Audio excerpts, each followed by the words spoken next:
Hello, everyone. Welcome to the podcast Top Books of Literature. It's a place where we discuss, review, and share our opinions on some of the greatest books ever written, and attempt to figure out the mystery with whatever meager understanding that we have as to why they are as great as they are.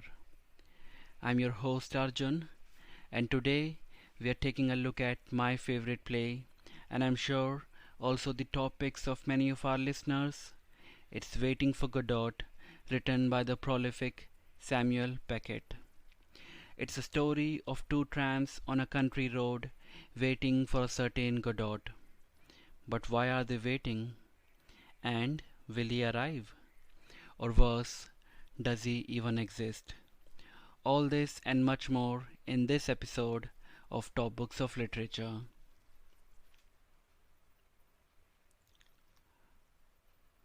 Alright, so Waiting for Godot, an extremely original play in terms of its structure and story, written by one of the greatest playwrights of the 20th century, Samuel Beckett. The play was first published in 1952. It was originally written in French, its title being An Attendant Godot. When the play was first premiered in Paris, it received a series of mixed reactions from audiences and critics alike. Some were amazed, some were puzzled, and few were angry. But many were lost, much like the two protagonists in the play.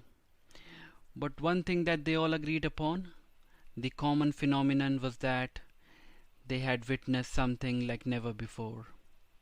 The play gradually became very popular throughout Europe, running for more than 400 performances, proving itself as one of the groundbreaking plays in theatre history, and helped establish a new genre in literature, what is now popularly referred to as the theatre of the absurd. But what is it? What is it about the play that makes it a popular yet such a timeless play? Is it the austere, the minimalistic stage setting, the wonderful use of language and linguistic devices, the lack of any conventional structure, or the lack of plot itself? The question is tough and the answers are many, but we are getting ahead of ourselves here. Let us first have a brief look at Beckett's life and experiences and try to understand what inspired him to write a masterpiece like Waiting for Godot.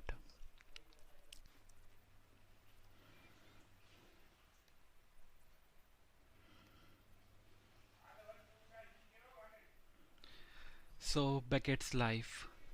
If you ask me, it could be a topic of discussion in itself. He didn't live a life like the writers of modern times who write from the safety of their homes, writers whose lives are sprinkled with political activism in a manner that permeates more ignorance than knowledge. No, no, no. His was a life full of travel, adventure, and activism. A life so eventful you can make a movie out of it. And boy, what a movie that would be. But for starters, on 13th of April 1906, in the southern parts of Dublin, Ireland, was born Samuel Barclays Beckett. After completing his schooling education, he attended Trinity College in Dublin, from where he graduated in 1927 with honors in French and Italian. He moved to Paris in 1928 and came in close contact with James Joyce, and this was also a time when he started taking writing seriously, penning down some poems, short stories, and a few critical essays as well. The next few years of his life were spent in Dublin and London, teaching and attending in a mental home respectively. But it was in the year 1934 when Beckett really began to move things. He published his first collection of short stories called More Pricks Than Kicks. The book was banned in Ireland, which marked the beginning of Beckett's separation from his homeland. Now, every once in a while, a person experiences events and incidents that essentially shape and define the course his or her life would take. Undoubtedly, one such incident occurred in Beckett's life on 7th of January 1939, which affected his personal life and presumably his professional life as well. While out on an evening walk, Beckett was accosted and stabbed. He was given first aid by a passing conservative student named Suzanne Deschivaux Dumsnil. Now, many of you might think, why is that so important? But it is because it was after 22 years of a live-in relationship with Beckett, Suzanne Deschivaux Dumsnil agreed to marry him in 1962. How's that for a love story? I told you you could make a movie about his life. You didn't believe me then, you better believe me now. Moving on, a major event that destabilized the world and Europe in particular and had a drastic impact on almost every other writer of the time, including Beckett, was World War II. Beckett was really disturbed and disgusted by the Nazis' treatment of the Jews, and when the German army invaded Paris in 1940, he joined a resistance group whose focus was to collect information regarding the enemy troop movement. However, in August 1942, the group was betrayed, and out of its 82 members, only 20 survived. Beckett and Suzanne barely escaped as they left only half an hour ago before the Gestapo, the secret Nazi Germany police, came to execute them. He went into semi-hiding in a village in high mountains and stayed there until the German occupation collapsed. Following the World War II is when Beckett's brilliance as a writer really reached its zenith. He wrote a trilogy novel, Malloy, Malone Dies, and The Unnameable. It was a time when he had stopped writing in English and had started writing in French, thus further confirming his distance from his homeland. It was during the creation of this trilogy that, in order to relax and take break from writing serious prose, he turned to writing a slightly tragic but mostly comic play. And that's how, boys and girls, ladies and gentlemen, my favorite play, our favorite play, Waiting for Godot, was born.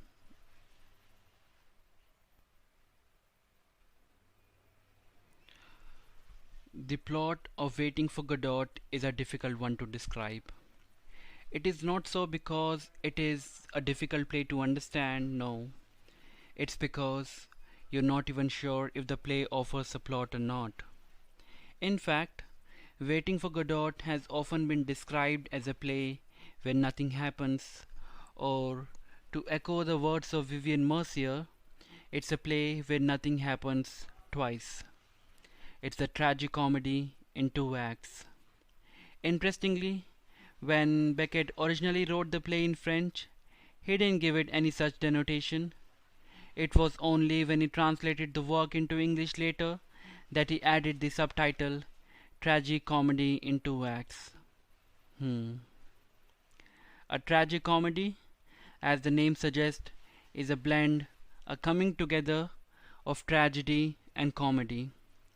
To quote the 17th century playwright John Fletcher, a tragicomedy is, I quote, is not so called in respect of mirth and killing, but in respect it wants deaths, which is enough to make it no tragedy, yet brings some near it, which is enough to make it no comedy. End quote. It is true that the concept of tragicomedy has been present for a long time. One can even trace it back to the works of Shakespeare, where tragedy is often paralleled with some comic characters or vice versa.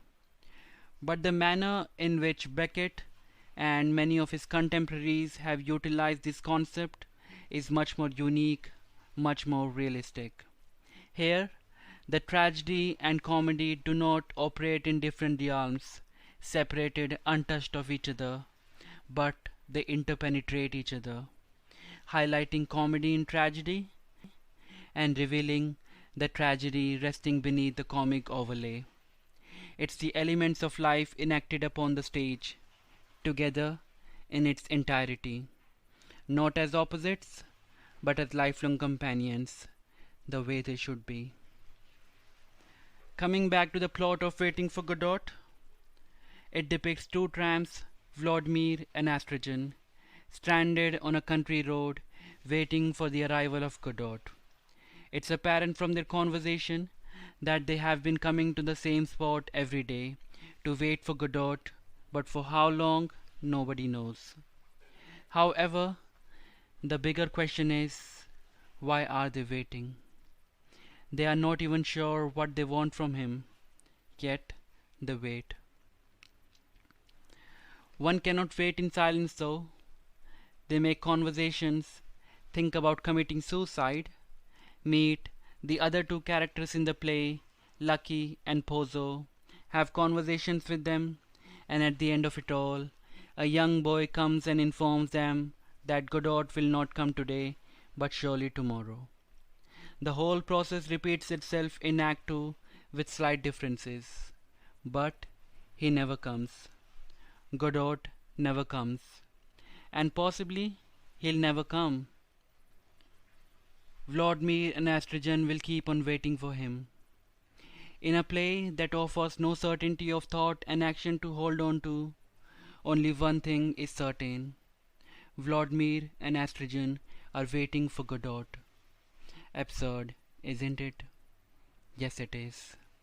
It is theatre of the absurd.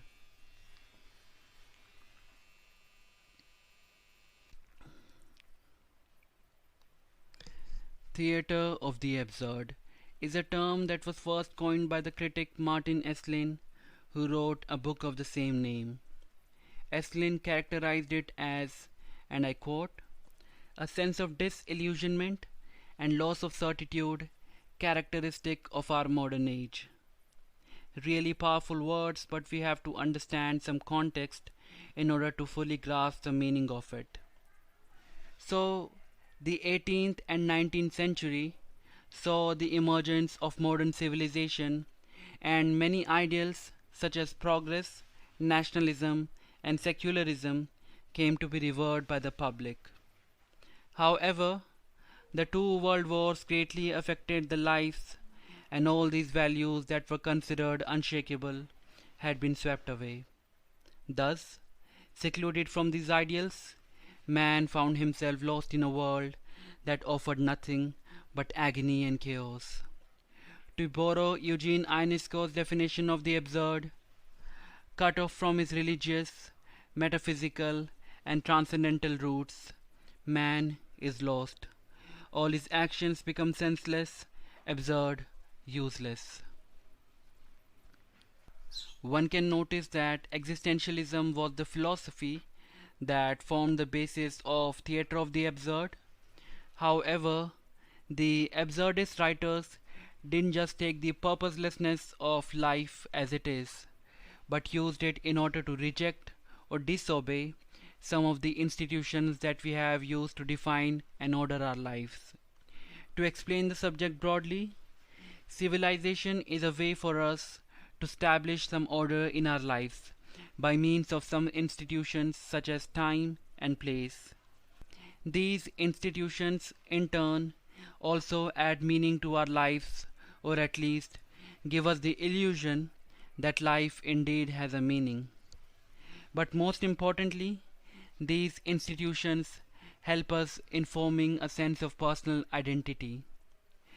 So, absurdist writers like Beckett not only portrayed the meaninglessness of life on stage, but intensified it by removing all indicators of personal identity, such as name, time, and place. And one can see that happening in Waiting for Godot as well. For example, the dramatis personae informs us that the two tramps are named Vladimir and Astrogen, but they both refer to each other as Didi and Gogo. One may take the liberty to think that they call each other by their nicknames and not their real names, but when Pozo asks Estrogen for his name, he says Adam. Furthermore, the young messenger boy in the end of each act calls out Mr. Albert, and Vladimir responds to him. But this is nothing compared to the way the institution of time has been rejected in the play. Waiting for Godot does away with all the notions of time. We have no idea about the time frame in which the play exists. Also, how long Vladimir and Astrogen have been waiting for Godot. The stage direction tells us that only a day has passed between Act 1 and Act 2, but the evidence proves otherwise. The barren tree in Act 1 has grown a few leaves in Act 2. Lucky went dumb and Pozo went blind. When asked by Vladimir when did all this happen, Pozo angrily replies, "One day. Is that not enough for you? One day, like any other day." As if this wasn't enough, Beckett decides to remove another indicator necessary for the formation of personal identity, the memory. The two tramps can't remember where they were yesterday. Astrogen cannot recall who beat him that night or the night before, and all other personal memories that they remember are blurred and uncertain. Anjali Multani sums up this whole problem wonderfully when she commented that one's existence can be affirmed only by one's memory, one's remembrance of things that have happened or been said. Vladimir and Astrogen are denied even this certainty. But a play where nothing can be trusted, no institution can be taken at its face value, only one thing is certain. Vladimir and Astrogen are waiting for Godot, which eventually begs the question, is Godot real?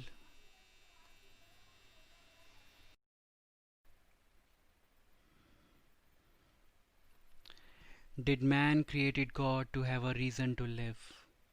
Thus, Anjali Multani begins her essay by quoting Dostoevsky, and goes on to ask a very vital question with respect to the play. Did Vladimir and Astrogen created Godot to have a reason to wait? Food for thought.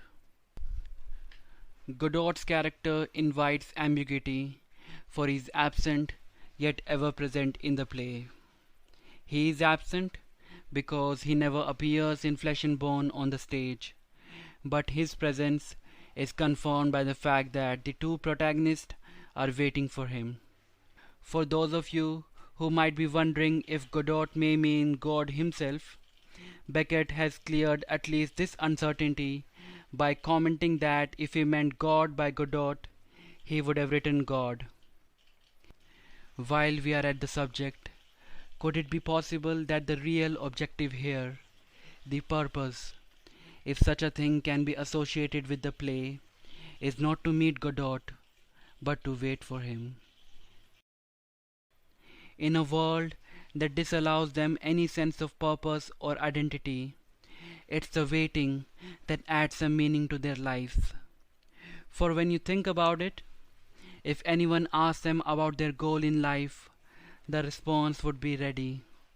We are waiting for Godot. It is the waiting that prevents them from committing suicide.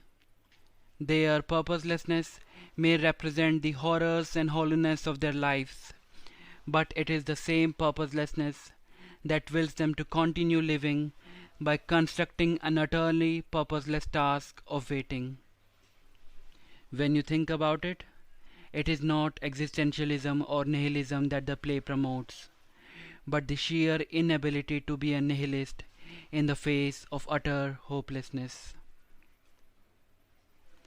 And with that, we have reached the end of our podcast. If you like it, do share it with your friends and family. Also, please comment down below what you think about the play, or write to me at topbooksofliterature@gmail.com. I'll be more than happy to hear from you guys. I'll see you guys in the next episode. Till then, keep reading, keep exploring. Bye bye.